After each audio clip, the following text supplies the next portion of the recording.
Pagpuyo nga na Pagkamatinabangon na ang Gipahinumdum sa nagunang magbalantay sa Archdiocese sa Ozamis, Most Reverend Martin Sarmento Hamawa DD labi na sa mga batuon. Gipahinumduman sa nagunang magbalantay sa lokal nga simbahan sa Ozamis ang mga batuon labi na ang katawhan sa parokya ni San Nicolas de Tolentino nga nagsaulog di pala madugay silang fiesta di naghatag pagdagan ang Arsobispo nga sama sa ilang patron sa parokya nga si San Nicolas de Tolentino nga na gayon nagpuyo sa kinabuhi nga matinabangon o ang iyang kinabuhi dili lamang pagwali paghatag sa pulong sa Ginoo apan lakip na ang pagpaambit sa mga naginahanglan.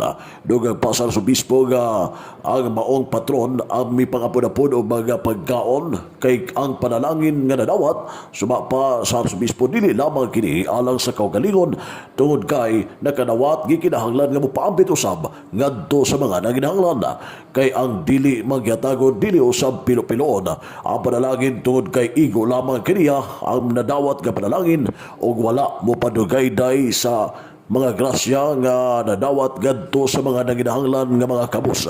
Busa hangit kini sa matag usa nga motabang sa mga kabus nga naginahanglan o gipasalamatan sa Arsobispo ang mga matuod labi na sa parokya ni San Nicolas de Tolentino sa Plaridel nga nagayon ang ilang pagkamatinabangon o man nga higpit na nahuman ang ilang bagong rectory nga maoy bunga sa pagtinabangay ilabi na sa katawhan sa Plaridel, Misamis Occidental.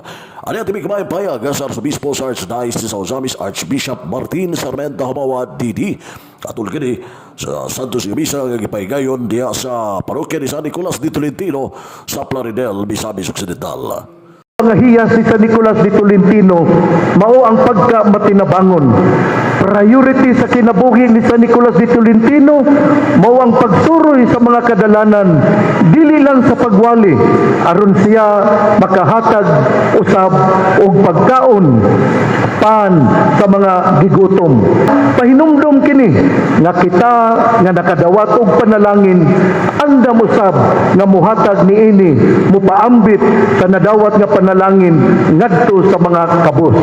Kung ikaw nakadawat og panalangin, kanang panalangin nimo dili man na para lang nimo, kundi ikaw napili nga maayo kang tao. Sanglit maayo kang tao, nakadawat kag panalangin, imo kining ipaambit ngadto sa mga nagkalisod-lisod.